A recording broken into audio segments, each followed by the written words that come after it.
വയനാട് ദുരന്തത്തിൽ ഫണ്ട് തട്ടിപ്പ് നടത്തിയ കോൺഗ്രസിനും ഭൂമി തട്ടിപ്പ് നടത്തിയ മുസ്ലിം ലീഗിനുമെതിരെ ഡിവൈഎഫ്ഐയുടെ ജനജാഗ്രതാ സദസ്സ് എറണാകുളം ജില്ലാ കമ്മിറ്റിയുടെ നേതൃത്വത്തിൽ സംഘടിപ്പിച്ച പ്രതിഷേധ കൂട്ടായ്മ ഡിവൈഎഫ്ഐ സംസ്ഥാന പ്രസിഡന്റ് വി വസീഫ് ഉദ്ഘാടനം ചെയ്തു. വയനാട് ദുരന്തത്തിൽ ഫണ്ട് തട്ടിപ്പ് നടത്തിയ കോൺഗ്രസും ഭൂമി തട്ടിപ്പ് നടത്തിയ മുസ്ലിം ലീഗും നാടിന് അപമാനം എന്ന മുദ്രാവാക്യവുമായാണ് ഡിവൈഎഫ്ഐ എറണാകുളം ജില്ലാ കമ്മിറ്റിയുടെ നേതൃത്വത്തിൽ ജനജാഗ്രതാ സദസ്സ് സംഘടിപ്പിച്ചത്. വയനാട് ദുരന്തത്തിന്റെ പേരിൽ പിരിച്ച പണത്തെപ്പറ്റിയോ കൊടുത്ത പണത്തെപ്പറ്റിയോ യൂത്ത് കോൺഗ്രസ് നേതാക്കൾ ഇതുവരെ കൃത്യമായ കണക്ക് പുറത്തുവിട്ടിട്ടില്ലെന്ന് യോഗം ഉദ്ഘാടനം ചെയ്ത ഡിവൈഎഫ്ഐ സംസ്ഥാന പ്രസിഡന്റ് വി വസീഫ് പറഞ്ഞു.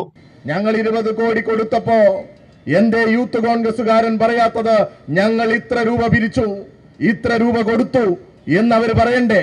അവരൊരു ഘട്ടത്തിലും പറഞ്ഞിട്ടില്ല. ഞങ്ങളല്ല ഇത് ആദ്യം ഉന്നയിക്കുന്നത്.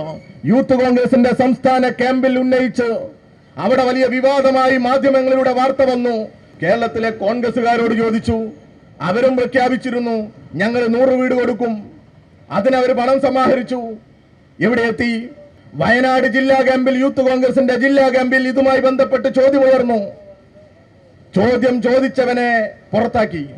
14ഓളം ഭാരവാഹികളെയാണ് പോലും പുറത്താക്കിയത്. കോൺഗ്രസിന്റെയും മുസ്ലിം ലീഗിന്റെയും തട്ടിപ്പിനെതിരെ പരാതി നൽകിയത് അവരുടെ നേതാക്കൾ തന്നെയാണെന്നും വസീഫ് കൂട്ടിച്ചേർത്തു.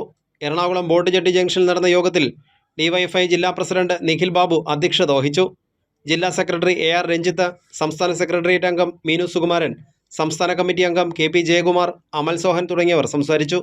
എറണാകുളം ജില്ലയിൽ നിന്ന് മാത്രം 1,77,00,000 രൂപയാണ് ദുരിതബാധിതർക്ക് വീട് നിർമ്മിച്ചു നൽകുന്നതിനു വേണ്ടി ഡിവൈഎഫ്ഐ സമാഹരിച്ചു നൽകിയത്.